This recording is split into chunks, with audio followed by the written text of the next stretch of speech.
happening, fellow fantasy GMs? I am JJ Wang. He is the bearded one, DJ Dove. And with our powers combined, we are the Fantasy Couriers.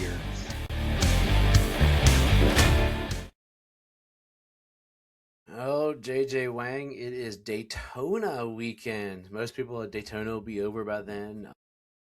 I haven't watched NASCAR for years. I was into it for a while. Were you ever into NASCAR? I was big into NASCAR for a long time, probably about 15 years. Then once Tony Stewart tried to run over somebody and kind of disappeared. I was a huge Tony Stewart fan. He kind of disappeared, and I just kind of stopped watching it. But I played fantasy NASCAR for probably 5-6 years. I mean, I was heavy, and I watched every race from start to finish. I was big into it. Yeah, me too. I never. It's funny. We grew up in NASCAR country, and I never got into it as a kid.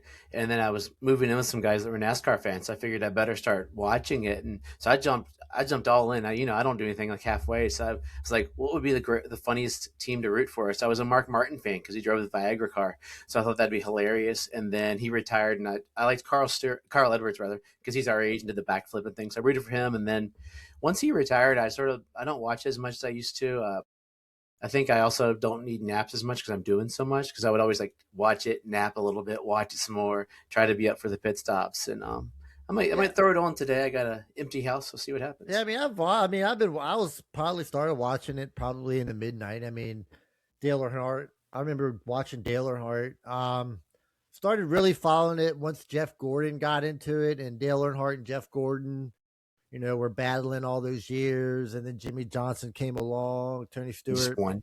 All he did was win. And then that's when that was like at my peak. And like you said, Carl Edwards, Kevin Harvick, was it Logano? I mean, I liked all those. I didn't like the Bush brothers. I thought the Bush brothers were a bunch of douches.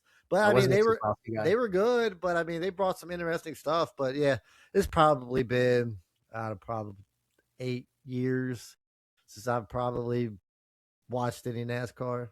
So congratulations to the winner of the Daytona 500. If you're listening to this after like 6 o'clock on Sunday, because they moved it up because of weather. But I was just curious about that. I did fantasy for a couple of years. It's very similar to like golf and hockey, more or less.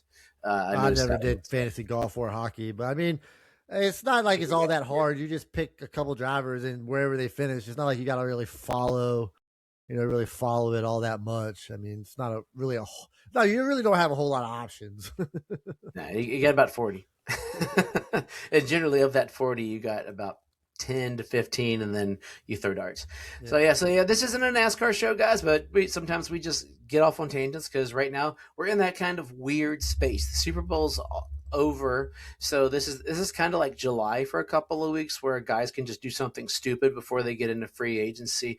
We're gonna have rookie talk coming up pretty soon as we're moving in, but fantasy doesn't end, and this week I really learned that. It sort of led to my idea. So last week was the JJ Wang extravaganza show. This week I'm looking at Dynasty. I've been diving in. I joined a new Dynasty league, and I had a dumpster fire of a team, so I just went trade happy one night. I was aiming to go to bed early on Thursday night, and then I ended up till like after midnight texting back and forth, trading with these dudes. I have no clue what they are. I have no clue on their tendencies, but I had to do something with this terrible team that had no running backs or really viable tight ends, but a bunch of question marks at receivers. So I'm just shaking and baking, but really that's the fun of Dynasty. I think it's going to be sort of what we look to highlight today as we go through this. And if you've listened to the Couriers long enough, you probably know that we do more Dynasty than redraft. A lot of our brains are focused on Dynasty. I think JJ Wang's your pendulum swung really, really Dynasty sometimes during the regular season, looking far ahead as well. I can slow down a bit during the regular season for some redraft, mainly because I also have to with the Turf War podcast be in the here and now as well. But they are correlated to, I think, if you're Dynasty all off season, once you get to the regular season, you've got to play for that season unless your team is toast. If you're marginally able to make the playoffs, you might as well push for what's going on now, because crazier things have happened as far as who wins in the fantasy playoffs. It's not like the Super Bowl where it's chalk. Well, that's the thing. I mean, if you're playing redraft, you could be done by week 5, and then you're done playing redraft. Your team starts out 0-5, you got some injuries, and you realize there's probably not a good chance to play. Yeah. You're pretty much done. I mean, you played 5 weeks of fantasy and it's over. So you're really not going to pay much attention anymore. that's kind of why I kind of transitioned to Dynasty a little bit more as my favorite. At least in Dynasty, if your team starts sucking that bad, you can just start trading people away. Because I mean, it's way harder to trade um, in redraft because I mean, if you're 0-5 and then you start trading away all your best players to the good teams, I mean, that just kind of hurts. That just kind of hurts everybody else. I mean, it could be a mixed bag there, but in Dynasty, that doesn't exist. You can trade away to anybody you want, and you're not going to get caught up in, hey, that why are you helping this guy stack his team, blah blah blah blah blah. So I think that's where Dynasty is way better than redraft. I mean, unless you're winning in redraft, it's not fun. Yeah, and I think people that redraft is great for like the casual fan but once you get like diehard football, I find this helps with that itch because before I did Dynasty, I'd have that itch all year and I'd be like, what can I do? And it felt like empty during this time. But now it's not. Like now this week, I added Tyler Warren and Bucky Irving to my team, and I'm like, whoa! Now I've got new toys to play with for this year, and I'm still looking at a couple other ideas, and this is redraft trade season where your draft picks, if you have some, they are super stinking valuable, more valuable than anything for the next about 2 months until we get to the NFL draft I think it's the end of April, and then dynasty drafts will be from May until we have one that's way too late, August. So they can run all throughout that time because you're drafting rookies. You're not really drafting guys on your team, so you can do dynasty drafts whenever. But right now, you have a first round draft pick. That thing is a giant pile of gold. Yeah, absolutely. I mean, that's what makes Dynasty special. And they said redraft, you don't have that. I mean, you've got stuff you can trade that don't involve players. So I mean, that's what makes it so much more fun. I mean, if I didn't have any redraft leagues, I really wouldn't be upset. Yeah, and they go up and down every year. It depends. And I think what's interesting, cool thing about Dynasty too is you can choose what you do. Like in redraft, you sort of got to follow the league trend per se, and you got to do because if you see that everybody in the redraft league is drafting all the running backs all of a sudden, you can't go, hey, I want Puka in the first round, and then really be devastated because all the running backs go in 3 rounds. You can't try to get cute. You got to sort of stick with the league. Whereas in Dynasty, you can build, and you're building differently. You don't need necessarily if your team, you might have a team that's going to be 0-5, and you know that in May. I know my team is not going to win the championship that I'm working with now, so I know I'm going to be trifling, but I know that there's a process to what I'm doing. In Dynasty, you want to build quarterback, receiver, tight end out, and then grab a running back generally. If you have two running backs, you got 3 years to go. Yeah, I mean, it's kind of like how the NFL is now. You get your quarterbacks, you get your wide receivers, and you can just fit a random running back in that you think it could be good, and he turns out to be good. I mean, he could be like a 5th round guy or some guy like Bucky Irving was nobody's guy, and then he helped people win fantasy leagues. I mean, that's the kind of running backs. I mean, that's the kind of you got to kind of fall into luck like that too. Yeah, yeah. You kind of build running backs last, and in redraft, I mean, you need a run. You've got to have running backs. They're screwed. Yeah, you're not going to win without running back in redraft, barring wonky scoring or just that luck. But yeah, one of the lucky guys. I'll see what happens next year. If Aaron Rodgers comes back to Pittsburgh, I'll be okay because I got Gainwell there. Aaron Rodgers loved Gainwell. All that as we get in, check out Fast Draft. I mentioned Fast Draft before. I had a stellar Super Bowl Fast Draft. It went bonkers. I did a best ball Super Bowl league eliminator. So I ended up winning $75 on Fast Draft. I was like, dude, I put in like 50. So I was just sort of sitting there in the account doing nothing with it. But go check in. They call them way too early best ball leagues going on right now. If you need that itch of just drafting some best ball, check out Fast Draft. Use the code Couriers, and they'll match $50 into the account. So enjoy that. Try that. I've had pretty good luck there. The best ball has been my best luck in there. DFS I stink at. I'm never going to do a DFS show. Don't take my DFS advice. That's what I have learned for sure. So yeah, check them out. And then as we're sitting here recording on Riverside FM, I was talking to guys wanting to start podcasts. This has made life so much easier for us. I don't know. Yeah, I mean, from what I gather, it's made life easier for you. My life really hasn't changed much. I usually just pop on and do basically the same thing that I'm doing now, but you've got all the behind the scenes stuff. I mean, if it makes it easier on you, I'll do whatever you need to do. It's been fun because what they don't know, maybe you don't even know, is about 2 minutes ago, you glitched totally out. But with Riverside, it's recording on your side, so I got a fun little game I get to play. So it makes it fun. So what we're going to do this week is we are going to look at Dynasty. We are going to have a little fun. I'm going to name some guys. And I would say, basically, would you like this guy or that guy on a dynasty team? And then we might go into like, what would you trade for them? What would you do with him as you're going through? So I'm just going to go through all the positions, see where we are with time. I got a giant laundry list, but we're not going to get all of them. But I just got them all on here to go through. First, I'm going to go with some young quarterbacks. One guy has started. One guy is getting ready to make a bunch of money. So we have Malik Willis. I love him because he's out of Liberty here in Virginia. Went to the Packers, and he's the new hotness. But there's not that experience known on Malik Willis. Plus, in Tennessee, it did not look too fresh, but it was great in Green Bay, and he's the guy people are targeting. I've seen like 3 years, $40 million. That's fairly cheap for a starting quarterback, but for Malik Willis, I don't know. And then Michael Penix. Michael Penix has knees that like to turn into ACL injuries. He came out. I liked him coming in. I liked watching him play in Washington. But he's not been consistent unless he throws 72 times to my boy Drake London. So if you were in a dynasty league moving forward, and we'll say you're super flex for the sake of argument that you need an extra quarterback, which one of these guys would you want on your team, or would you be willing to take a gamble on for your team? Well, like I said, assuming that Malik Willis goes to a team and he's starting, right? This is kind of what that's more or less what I'm looking at. Yes, this is what I mean. I'm taking Malik Willis just for the upside.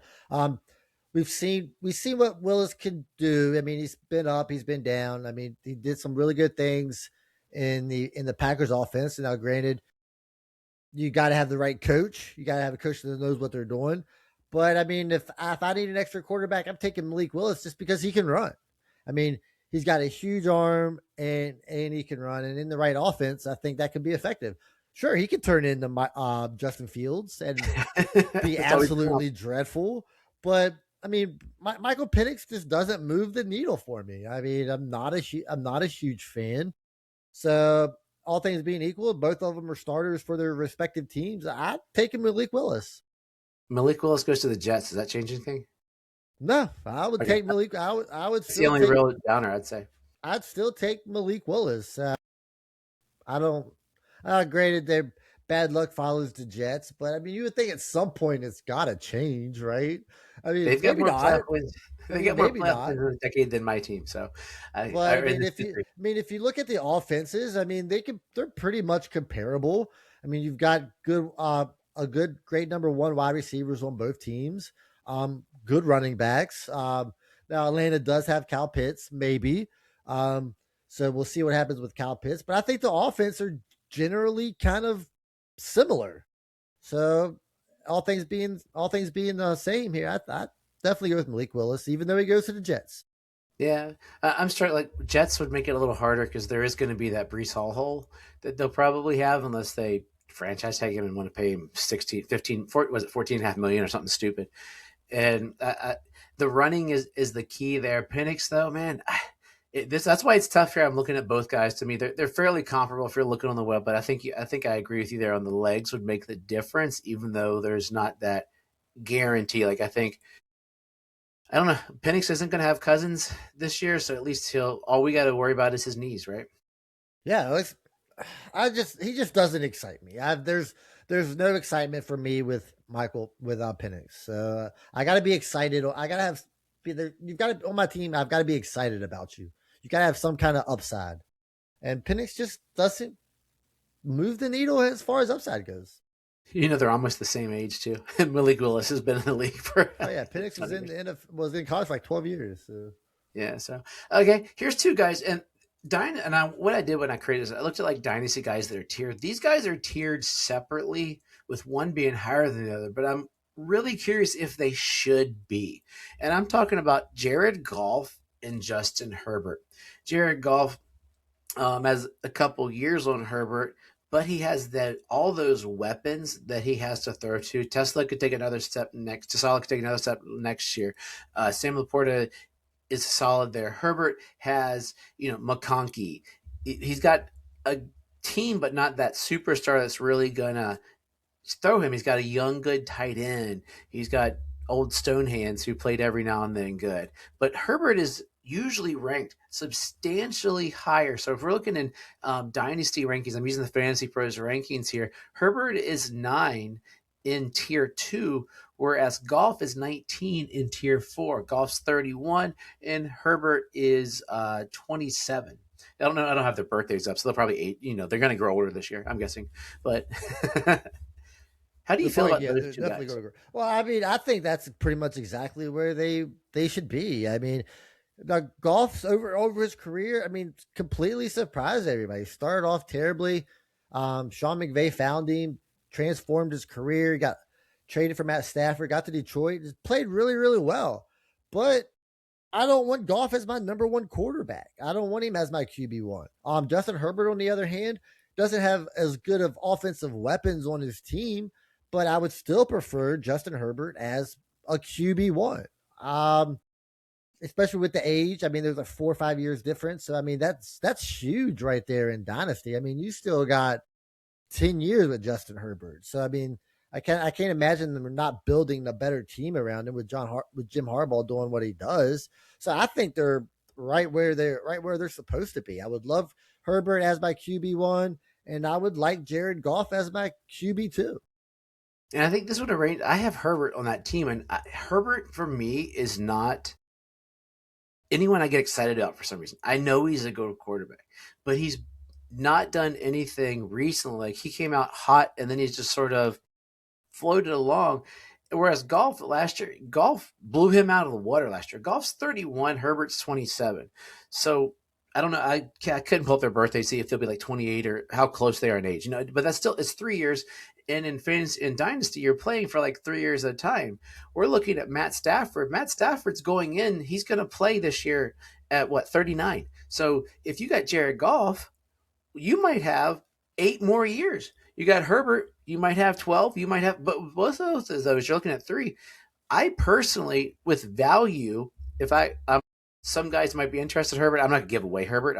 He's still quarterback 9 and he's young. So he's not someone you throw to the curb. He's getting ready for did he sign? I don't think he signed a second contract yet. Yeah, he did. He would have. Yeah, because yeah. So I'd rather have Golf on a team for the reasons that I can get a lot of value for Herbert right now. And if I'm winning, Golf is still putting up numbers. Yeah, I mean, I really can't argue. I mean, like I said, Golf has put up great numbers. But in the grand scheme of things, you see Jared Goff kind of like you see Kirk Cousins. Correct? You don't draft Kirk Cousins back when Kirk Cousins was really, putting up big numbers. You never drafted Kirk Cousins as your QB1, but he always ended up being that. And that's pretty much what Jared Goff is. And Justin Herbert, you draft as a QB1. Now, granted, like I said, I agree. Justin Herbert hasn't really performed outstanding. Like Goff's numbers, probably are better. But if I got to choose a quarterback and I'm in the first round and I got to choose between Justin Herbert and Jared Goff, I mean, especially in Dynasty, I'm taking Justin Herbert. Yeah, I think if that was where my choice would fall, I might grab a receiver and grab Golf in the next round. Is right, or I mean, there's nothing. I can't argue with that. I mean, but like I said, it's the excitement level. I like exciting players. Jared Goff just is not exciting. I mean, he's just Jared Goff. I mean, I guess. I mean, last one here is the dumpster fire one. I might change out the second guy because if you answer it too quick, JJ McCarthy or Shedeur Sanders. Is it close? No. Is it close? Yeah, I mean, it's close. I don't want either one of them. That's what I mean. I think they're both apparently guys you don't want. But I would take JJ McCarthy over Shedeur Sanders. I can't give you really any reason why I would do that. I mean, they both performed terribly. Neither one of them were any good. But I think Shedeur Sanders is more hype. He's like the TikTok guy. He's all social media type. I mean, and he's all flash. Just not a huge fan. I mean, I liked him coming out of college. I mean, I was okay. You're bigger on him than I was. It's not like that I hate the guy, but I don't know. terrible options. That's why I did it. Neither one of these guys are going to start on my team, but I mean, they'd be like my fourth quarterback. I mean, if I had 4 quarterbacks, they'd be number 4. If you're in Dynasty and you got Sanders, he's probably your third or second quarterback because you had to pay for him years ago. That's probably where he falls. I mean, if Sanders is my number 2 quarterback, I might as well shoot myself. I'm talking about McCarthy, not Sanders. Like they're actually McCarthy is 25, Sanders is 30, and I think McCarthy just played so terrible that it makes it hard to because I have Sanders, I'm sort of rooting for him, but Sanders, the problem is do you get rid of him now with the rumors they might get a quarterback? What you don't know. Middle of March, all of a sudden the Browns sign Willis. All of a sudden the Browns trade for Mac Jones. You're like, oh wait, is that level of who do you sell a guy? That's what February is about. Is there's a guy that I'm thinking that something might change, and that guy for me, and he's not part of the thing, but that we were talking about prior to the show was Travis Hunter. When I was sort of worried if he's going to play more corner, and the tea leaves are saying that. So last week I made a lot of moves and got rid of Travis Hunter, and all of a sudden, boom, there comes the thing. Travis Hunter is going to be a cornerback most of the time and dabble in. So I'm like, oh, thank goodness. One guy knew it towards the end. He's like, hey, I know that's coming. So, but I want to gamble. So he's a gambler for Hunter, and it could turn out ends up being more, but that's the hard part because McCarthy's going nowhere. So the consistency is there. If you want a steady guy that's not going to throw to Justin Jefferson, you have JJ McCarthy, or you got Shador, who I don't know. He's got nobody to throw to. I mean, who's Shador Sanders throw to? And then when he does have somebody to throw to, he just throws it to the other team anyway. So I mean, it really doesn't matter. Okay, let's go with 2 guys. They're one's getting ready to get a bag of cash. One just got a bag of cash. They're all in the NFC West, which right now has to be the best division in almost all of sports. That division is disgusting. But you have Kenneth Walker III coming off a Super Bowl where he just boom got the Super Bowl MVP. He had one of the greatest playoff runs. He basically made himself millions of dollars in the last 3 games of the year. And then you got Kyren Williams, who's in a McVay system. Blake Corum was starting to come up, and then Blake Corum sort of teetered towards the end. K9 had the same problem. Charbonnet was coming up, but then he tore his ACL. So Charbonnet's not coming back till November at the earliest, maybe October because he's young or what, because new ACLs have changed. Corum's going to be there. You have a team that you need a running back, so you're not a rebuild. You might be teetering in or in the playoffs. Who would you rather have as your running back? Kenneth Walker III or Kyren Williams? And they're fairly close on draft. I think I'd probably rather have Kenny Walker. I mean, I think their trajectory is kind of going in a different direction. Kenneth Walker's on the way up. I'm not saying Kyren Williams is on the way down, but I think he's just kind of flatlining a little bit. I did hear an interesting comment in the NFL or in the Super Bowl that was Kenny Walker can't block. Kenny Walker can't catch, but he's a real good running back. I mean, he can run the ball really well. So he's clearly not going to be your receiving back. He's not going to be in there on passing downs, and I think that probably hurts a lot. So they're going to have to bring in another running back. If he can't block and he can't catch, you clearly don't want him in the game on passing downs. So he's not going to be a 3-down running back. And Kyren Williams, I don't think he's going to be that 3-down running back either because they want to use Blake Corum, and that was proven. But I think for the time being, I would prefer to have Kenny Walker just because he's going to be the lead runner in Seattle. And now Seattle did lose their offensive coordinator, so we got to see how that's going to affect them. But yeah, I think I would go Kenny Walker. Yeah, he's the new hotness. I love Kyren. I'm worried. I'd lean Kyren and I'm a Kenny Walker truther. I think he'd get 3 years somewhere and he'll be able to go forward. But if Kenneth Walker only signs the franchise tag this year, which has been a talk of them franchising him, I'd be more worried about him in Dynasty. In redraft, I think Kenneth Walker to the moon next year. I think I would want him on my team, but I think he'll go higher than I want to pay. But if he signs the franchise tag, that means you got 1 year when basically the start of this year, it was Kenneth Walker is going to be a guy you won't know who he is in 3 years. Now Kenneth Walker, Super Bowl, blah, blah, blah. But if he signs the franchise tag and next year is back to, a couple of injuries, not as great, he sort of disappears. Yeah, I totally agree. Really can't argue anything you just said, but I mean, like even if I'm in Dynasty, I need a running back, and I got a good team. I think I'd probably still go a Walker just because I think the upside is there more. I think I think he has more options at touchdowns. Like I said, can't catch. I don't know how many Darnold showed passes. he can't throw too much either. So Yes, I mean I don't know. I think it's. I think now that I'm thinking, I mean I think it's rather close. I mean I think but Kyrie Williams, Sean McVay does like him. I mean it's not like he's going to go away from him, and he scores. He still gets a lot of yards and still gets the touchdowns. So I mean I think at the end of the day, I mean you know what, it's probably pretty even if I sit here and think about it. I'm not kicking either guy out of my running back room. So Oh no, that's I definitely would like to have either one of them on my team. I'm not gonna say I don't. now a couple of challenging ones. Let's look, and all these guys are actually two parts of our. Williams was 15, Walker was 17. Let's look at number 22 and number 24. Javonte Williams or DeAndre Swift. Javonte came to be what we thought he would be, which is a pretty good NFL running back. And he wasn't hurt. That was the key to Javonte Williams' career. Don't be hurt. He's not hurt. All signs are pointing towards the Cowboys re-signing him. Swift has been the guy that we hype machine, going to be this great guy. This year, towards the end, he started to come on as Monangai started to take some stuff. Then Swift learned to play football. Monangai sunk a little bit, and Swift looked really good. He's got another year. I believe he has 1 year on his contract. I could be wrong about that, but I think he has 1 year left with the team. But there was rumors that he might go. But these two guys fairly well together. Javante's actually younger. Swift is 27. Javante's 25. Who would you rather have on your dynasty team? I mean, I really don't.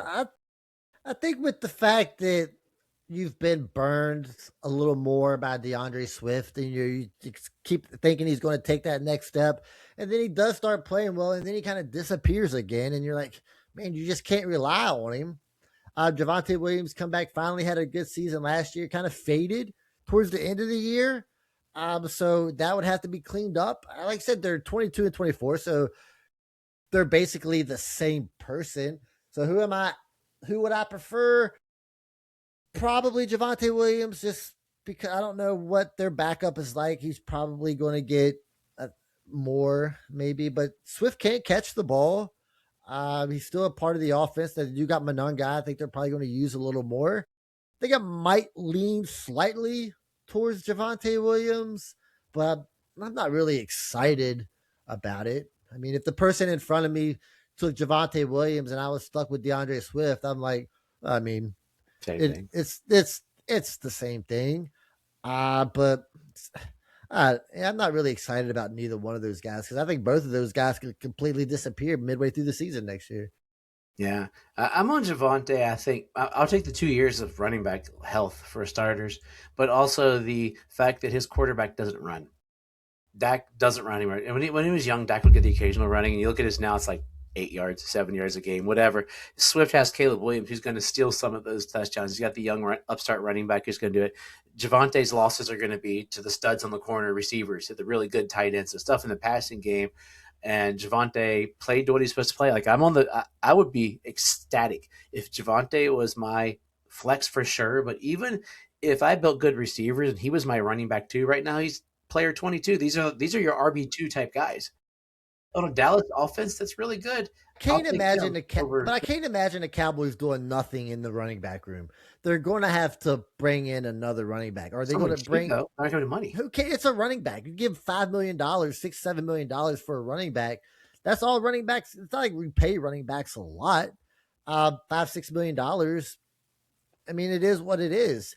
And then you bring in it's not like you're going to have trouble finding a running back equivalent to Javonte Williams.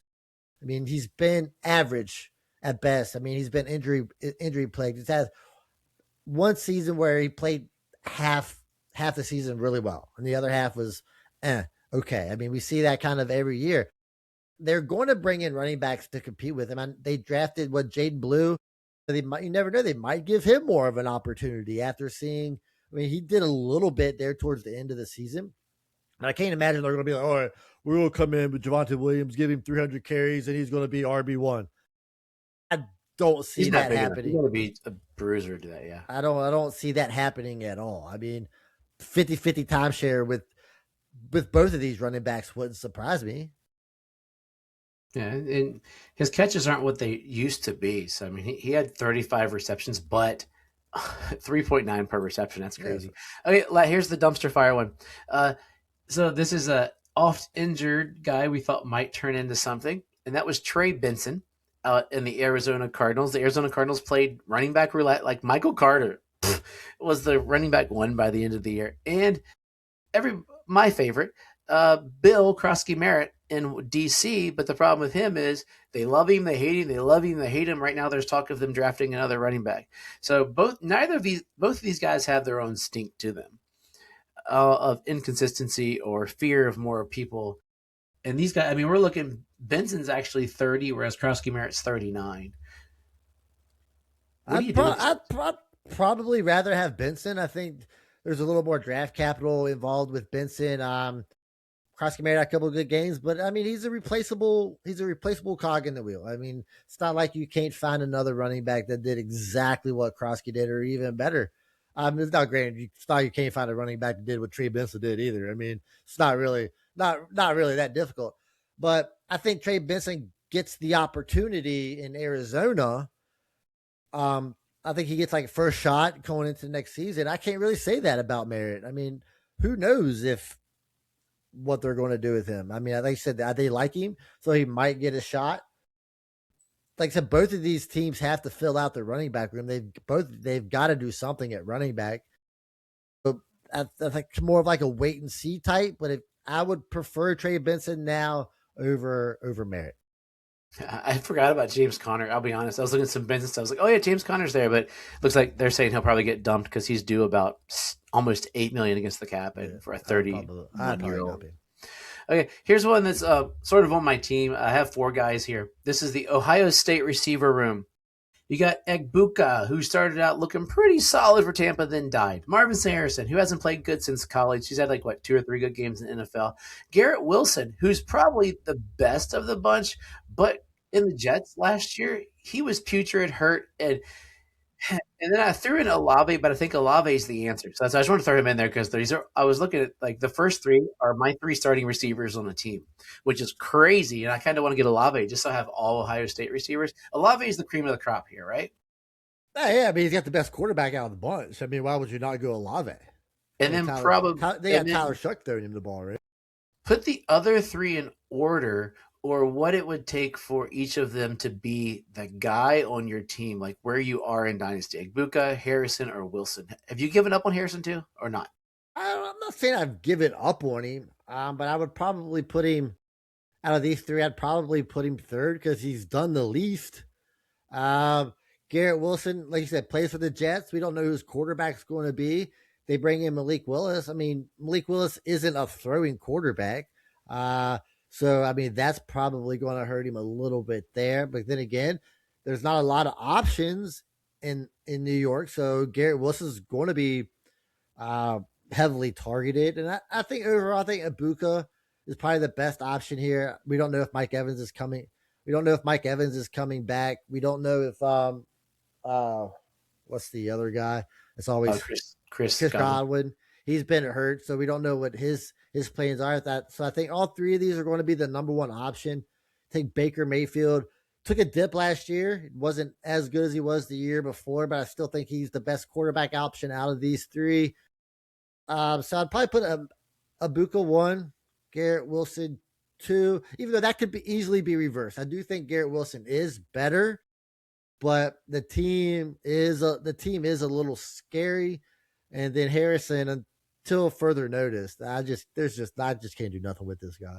Man, I set this up thinking you would throw Wilson first because I wanted to do Egbuka was the guy I was thinking, just because all signs are pointing to Homeslice Evans being out of Tampa. I mean, Wilson's the best of this bunch. Like, I'd say Wilson's better than Olave. He just, the situations make a difference. Harrison hasn't lived up, and I've read a lot of articles recently about would it benefit Harrison to get out of Arizona? With Michael Wilson stepping up, they get some name clout value. Like, I've seen something like, well, let's send Marvin Harrison over to play for his dad's team. They love you. They love the Harrisons over there. Maybe he's going to be one of those change of scenery guys. And Egbuka, it's interesting as I'm sitting there thinking about him.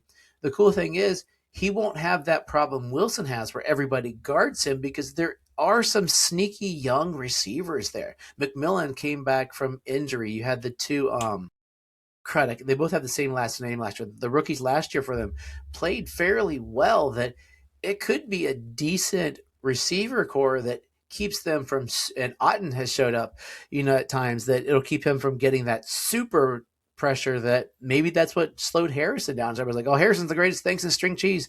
So sliced bread. So they guarded him, and then he just couldn't handle it as he was learning the game.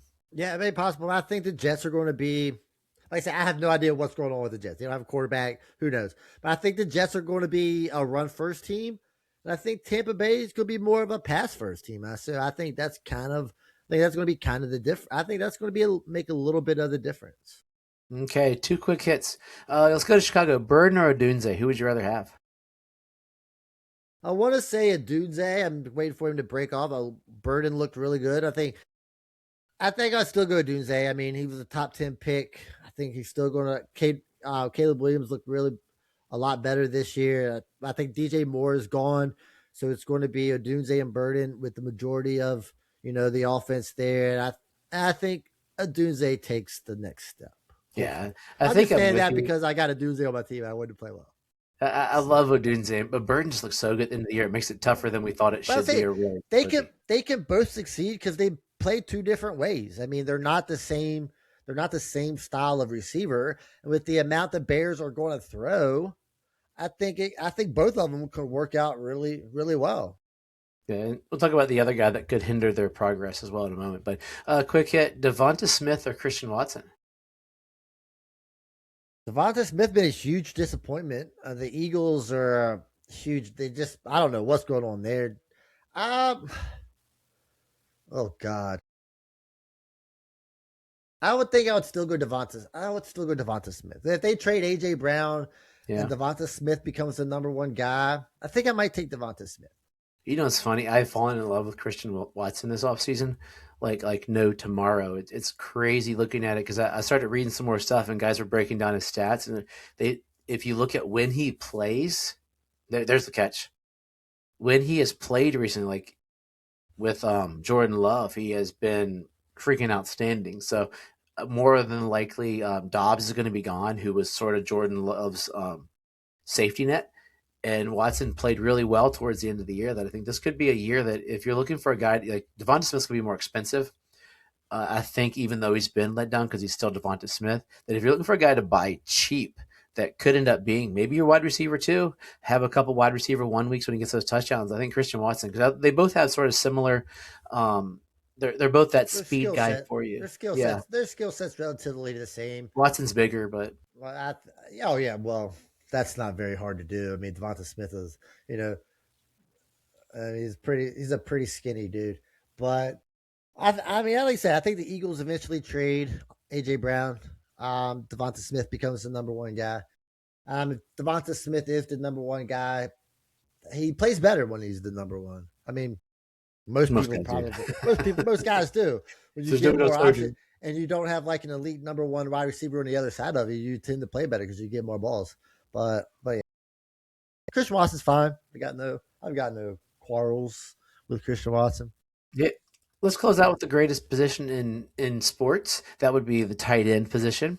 Let's go with the rookies of last year: Tyler Warren or what's his Colston Loveland? Is that his first name? I lost it. He was the wide receiver 1 for the Bears actually last year. Tyler Warren needs a little consistency at quarterback, and if they sign Danny Dimes like Tyler Warren. Which guy are you most confident? I think Warren might still be just above him. Let me double check that real quick. Colston Loveland jumped him. They're back to back. Yeah, I think I go Colston Loveland here, but just because I think the offense is far ahead of anywhere Indianapolis is. Indianapolis has no running back or has no quarterback. Their receivers are sketchy. They don't really have number 1 receivers. They got like a bunch of like number 2.5, 3. The Bears offense is just wide open. And when you've got really good receivers, it kind of opens a lot for the tight end. And I think there's enough to go around that whole offense with the Bears. I would think I would go Colston Loveland here. I love Loveland, but I'm going to go with Warren for the exact reasons you said. There's no one else to throw to. And a tight end, you can't really triple team him, so he'll be blocking. Then he can maybe go out some. I didn't realize. I thought Loveland had a better year last year. Loveland was tight end was number 9, and Warren. Yeah, but he came on way he late. came on at the end. They had opposite seasons. Warren went strong and then came down Yeah. when Danny Dimes went down. And if they tag Dimes, he'll be the quarterback for them. So I think with less mouths to feed to a point. I mean, I like both guys. That's why they're literally 3 and 4 as we're getting there. So last one for you. These guys are back to back as well. Kyle Pitts or Sam Laporta? Well, I mean, this was hard because we don't know where Kyle Pitts is going to be. We know Sam Laporta is We'll do both versions. Atlanta or God knows where. I think either way, I'm going Kyle Pitts. It really doesn't matter. I mean, but I mean, Sam Laporta, don't get me wrong. I think Sam Laporta is good. Really disappointed. He was hurt last year. Yeah, he was hurt. Disappointed last year. He had a great first season. Thought he was going to be the guy. Didn't turn out that way. But last season was huge disappointment. He was drafted as like the number 1 guy. Let you down. Kyle Pitts was drafted as like not the guy. He was the messiah of football. Let's be honest. He helped you out. Now, granted, he had one huge game that completely swerved his numbers all over the place. So I mean, if you take that one game away, he's probably like tight end 10, and now he finishes like tight end 4. But he looked better last year than he has, other than his first season. I think there were some things there. So if he goes to a different team where he's utilized more, better offense, I think he could still be good. So I would stick with Kyle Pitts. I like the guy. I can't help it. I wanted to say Kyle Pitts, but everything you said made me say Sam Laporta. And I also told him, go to Sam Laporta on Fantasy Pros. He has a gnarly mustache. He was like that young looking, like baseball player like looking guy. Now he's got like a NASCAR mustache rocking on, or a baseball player mustache. Anyway, but if you look at him last year, Sam Laporta, up until he had the back injury, so that's a red flag for me. I'm worried about that. But then again, so did the NFL MVP. He had a back thing. But he's had since week 11 last year, he hasn't played. He was tight end 8, tight end 4, tight end 4, tight end 4, had like a 30, a 20, a 20, and a 17.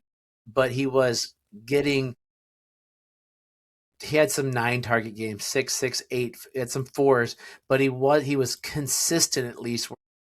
The Kyle Pitts, the point you made there that I always forget when I'm looking at him there, it's like, man, Kyle Pitts had that game where he had 3 touchdowns and 166 yards. It skewed his numbers completely.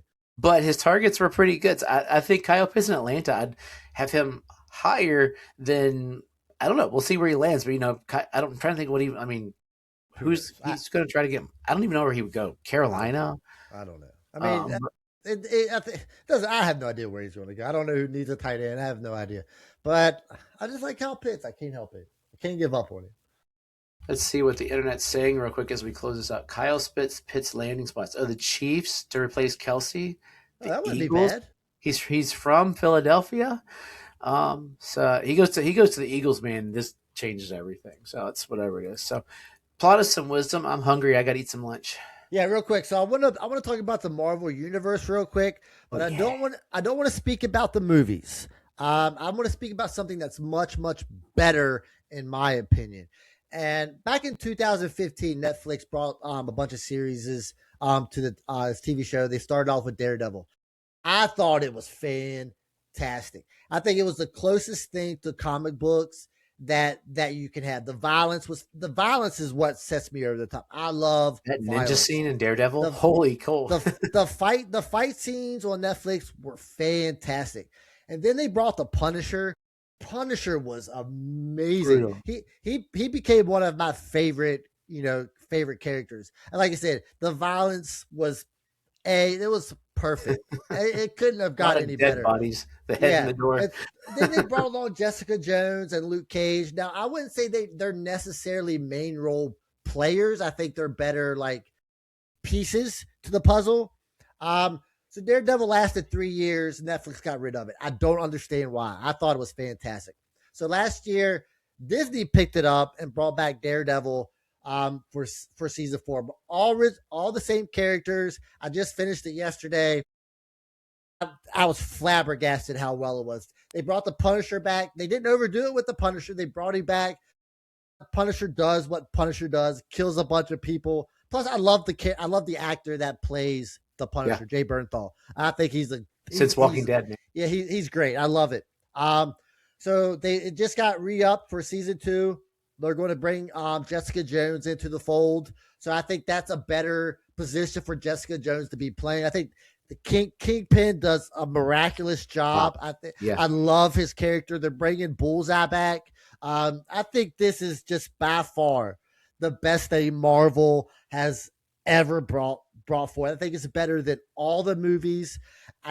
As far as action movies go, this is like at the top of my list. Am I wrong here?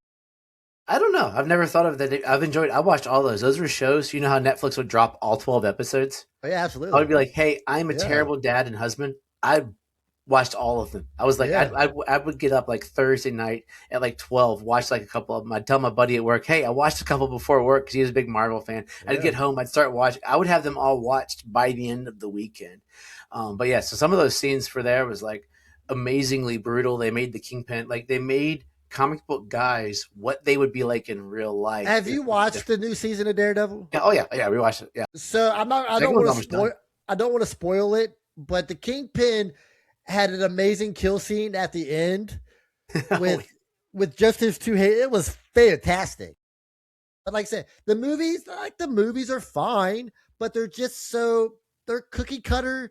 They're like kid friendly. They don't want to be too violent. You can't do all that. That's how you make money. I'm not a 10-year, I'm not a 10-year-old kid. Violence is what I live for. And if violence is what you live for, you have got to watch this stuff. It is absolute cinematic TV perfection, in my opinion. And they're intertwining Charlie Cox into like Spider-Man, a couple other places too. So really? Yeah, he had a quick cameo spot in in the most recent Spider-Man too. So I haven't seen the most recent Spider-Man, so I'm not really. It hasn't come on. It's not on Disney. The most recent Spider-Man is not. Yeah, it's on still Disney. in stars. It's got it was something weird though. But yeah, if you haven't watched any of it, I would highly recommend the Daredevil, Punisher, even the Jessica Jones and the Luke Cage. I mean, don't forget the Iron Fist. Yeah, I never watched that one, so I watched it. I can't. But I'm a sucker. I'll watch all of them. I can't speak on that one, but yeah, you got to watch them. So as always, trust yourself and trust the process.